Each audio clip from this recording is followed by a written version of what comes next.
tarda. Comencem. Bé, gràcies per assistir a la presentació del llibre Paral·lel 80 d'en Lluís Feliu, el guerriller dialectal, com han dit en l'Hora Nova. Com sabeu, en Lluís és un escriptor no professional. Això ho fa per afició i per això des de l'Ajuntament volem agrair l'esforç que fa per fer aquestes publicacions. Agrair també a l'Enric la seva presència, que és el que va fer el pròleg, si no m'equivoco. Genial. Bé, després del seu primer llibre, que es titulava Recull casolà, en Lluís va decidir fer aquest segon, que es titula Paral·lel 80.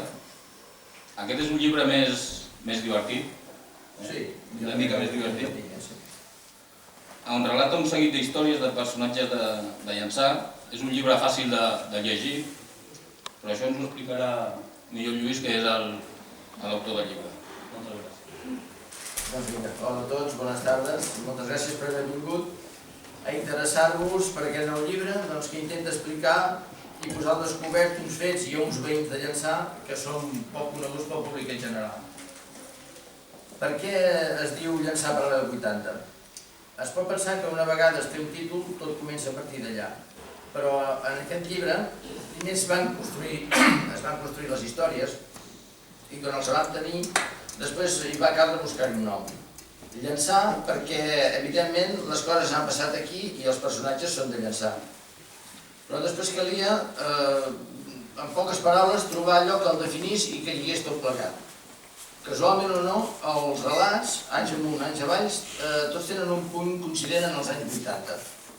Són una mena de paral·lel en què totes les històries ballen per aquests anys. Després també, en aquestes mateixes històries descobrim els personatges, els descobrim la part clara i visible i una fosca i íntima.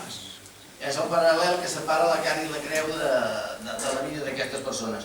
Per tant, paral·lel era una paraula prou bona com i adient com ho era també 80. Per això, per Llançà Paral·lel 80, vaig trobar que era un títol una mica que destorbava una mica el que semblava el llibre, però que en el fons explicava ben bé el que representa aquest llibre. Com sabeu, aquest llibre ha sortit d'un narrador anònim, i quan aquest narrador anònim ens citava totes aquestes peripècies i els personatges, jo me n'adonava que no en coneixia cap. Eren uns llançarencs per mi completament desconeguts i no n'havia sentit a parlar mai. Només de tant en tant semblava que alguna cosa de les que em deia l'havia sentit a dir algú, però no sabia ni com ni aquí, ni en quin moment, o sigui que per mi tot era nou. Així que mentre transcrivia tot aquest ingent material, el llibre anava apareixent davant meu com el descobriment d'un Llançà íntim i secret, i de vegades fosc i sinistre, pot ser, però també de vegades es tornava feliç, irònic i semblava que estava bé tot el que m'explicava aquest home. Després, per definir el llibre, com deia, haig de dir que l'estil literari, per dir-ho d'alguna manera, és directe i descriptiu. Explica bé les coses, encara que a voltes és metafòric per estalviar de citar certes paraules, que se sobreentendran, ja els sobreentendreu, però a la fi és plenament entenedor. També he de dir que podríem dir que és catalògic, fastigós i verd, són adjectius amb el que el podríem definir, però tendre, emotiu i divertit també se li poden aplicar. Després podreu notar quan llegiu que s'ha respectat la manera de dir del narrador, que és típica del poble. Així és que hi trobareu paraules vocals i dialectals, que si algú no sabeu el que vol dir, doncs a la part final del llibre hi ha un glossari que explica el significat de les paraules. Quan havia acabat cada història, la deixava llegir amb confiança en els que me n'havien de donar el seu parer, els que agraeixo de tot cor la paciència i l'opinió també. Algun cop la fi dels personatges era motiu de discussió. Hi havia personatges que tenien mala fi. Però jo els deia, bé, jo només soc l'escrivà d'unes vides explicades. Si vols mentir, digues el que sents a dir. Tanmateix, de vegades la memòria del narrador fallava en algun moment. I us haig de confessar que m'he pres la llicència d'imaginar-me jo mateix el què, el qui i el com de l'esdevenir d'algun punt d'aquestes aventures dels personatges. Espero que ho hagi fet més o menys bé. Però també me'n vaig adonar que no em treixo res mentre escrivia. Tots els personatges prenien vida pròpia, i fins a sorprendre'm a mi mateix dels girs i les vivències i el desenllaç que tenia cadascun. Jo pensava, aquest home s'està ficant en uns problemes, no sé com acabarà. Jo mateix deia, acabarà malament algun, altres no, però és una cosa sorpresiva de com aquests personatges anaven fluint i jo només relatava les seves vivències. Així doncs, només puc fer altra cosa que animar-vos a llegir-lo. Qui sap si vosaltres sí que en sabeu alguna cosa d'aquests personatges o haureu sentit a parlar de les seves aventures o recordareu alguna cosa. El primordial és, desitjo que amb aquesta lectura passeu una bona estona, que la lectura sigui interessant, amena i, si pot ser, divertida.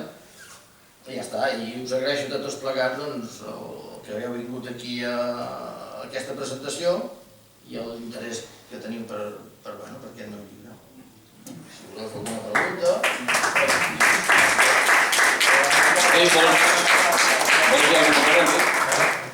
Bé.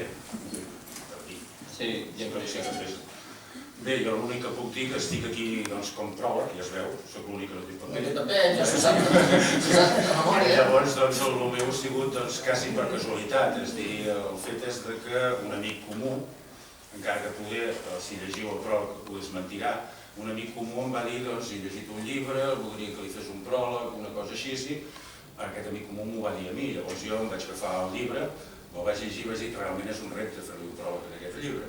I sobretot un pròleg que, segons ell em havia comentat, que s'anés una mica aquest típic, no típic, sinó un pròleg que ens trobem moltes vegades en els llibres, que és aquest pròleg crític a favor de l'autor, on t'explica qui ha sigut, qui ha deixat de ser, què ha fet, cap allà on te va, sinó que ha sigut més aviat un pròleg que he intentat fer un quasi conte. Perquè jo a l'hora de llegir el llibre el que sí que vaig veure molt bé és que ens situava molt bé aquests anys 80, 70, aquests anys de mig fer, que teníem un lletjar de mig fer, que miràvem els estrangers com si fossin déus, i aquest ambient, a més, amb la parla d'aquest sector d'aquí, el coxa molt bé en el seu llibre. Jo el que puc dir, a més, per no dir res més, perquè el volem que ho diguem, no jo, és que és un llibre atrevit, que és un llibre cultural, valent, i que no deixarà indiferent a tothom. Això n'estic bastant convençut. Esperem que no, perquè la indiferència no la busquem, no s'ha buscat que t'agradi, que no t'agradi, però la confessió del llibre és correcta. Sí, completament. I tampoc s'ha d'agafar el llibre com si fos un dels 10 manaments, vull dir, els escriptors, no sé, de vegades has de manipular el lector, no? Has de trasbalsar les seves emocions i els seus sentiments i, bueno, jo què sé, si hi hagués alguna persona que llegint el llibre pensés en algun moment que es parla d'ella en particular, per exemple, doncs, això seria un punt a favor meu molt gros. Si em construís, aquest soc jo, La veritat és que hi ha coses que et fan recordar l'any 80, els francesos que demanen la sangria, que demanen... És veritat. I personalment no crec que el lector ha de prendre-s'ho una mica així, diguéssim, no s'ha de prendre tot en sèrio, i pensant que les coses que llegeixes que puguin tenir una semblança amb la teva vida sigui justament el perquè si es diu a llançar perquè m'han fet a llançar, si fossin el llibre de Vilamaniscle o el Vila, podria passar a qualsevol, hi ha aquests personatges, però aquí llançar doncs s'ha fet aquí, ha passat aquí, s'ha escrit aquí, és normal que siguin llançaments aquests personatges. Bastant llançaments. Els noms, poder sí que és difícil que en coneixeu cap pel nom, els noms, si feu una mica d'investigació, no ho tindria que dir però ho diré, és una mica relacionat amb la vida de cada un. O sigui, un cop has llegit la història, veus per què aquell personatge, diguéssim, es diu així, perquè el seu tarannà dins la vida ha influït. No és que hagi influït, però a mi m'ha influït, o en el que recita ha influït, que es digués d'aquesta manera o una altra. No és per amagar a una persona de veritat i dir, bueno, com que aquest el coneixerà tothom, li posaré aquest nom. No. S'ha jugat amb les vivències d'aquests personatges, doncs el seu nom és el que els defineix. I una cosa que està bé també són la relació de paraules que hi ha al final. També, sí. Com s'escriuen i com ho diguem nosaltres. Sí, Llapis o... vaig trobar... Això està molt bé també. Tots els llibres estan tan per... És normal que els llibres s'escriguin en català normatiu, molt bé.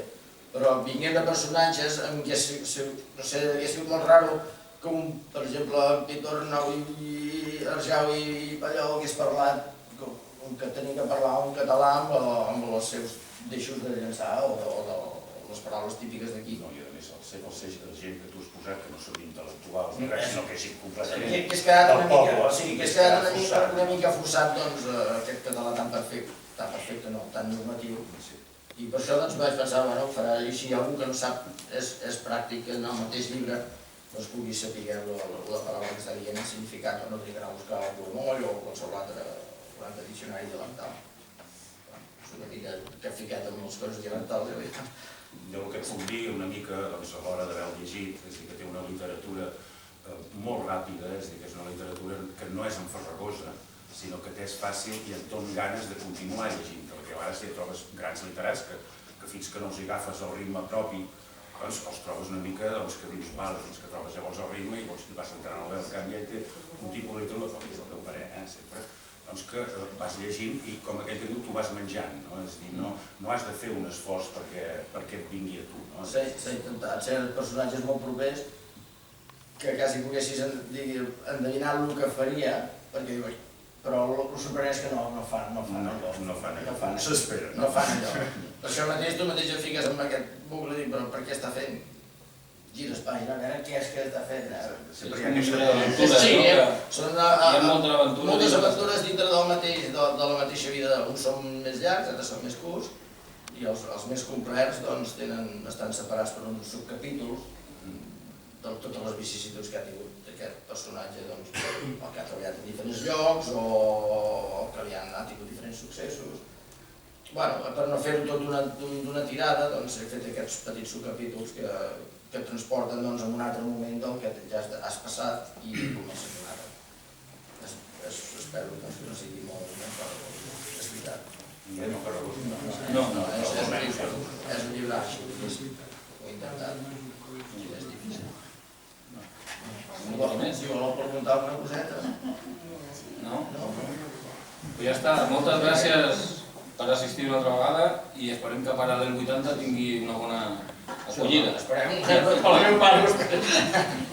I que el Lluís continuï escrivint. Això ja serà més difícil. De fet, escriure sobre nou tens que tenir una tècnica de ser escriptor. Això som... Jo crec que podries, és a dir, jo literàriament llegint-te, Però no tant com has escrit això, perquè és una cosa que t'han explicat, però el treball que tu has fet a l'hora de redactar-ho, per dir-ho, literàriament, a part del que diguis, jo crec que és molt factible que puguis fer... Algun altre m'ha potser sí. Moltes gràcies per assistir. I ara aquí baix tenim música i tapeo, si voleu, aquí al carrer. Vinga, moltes gràcies.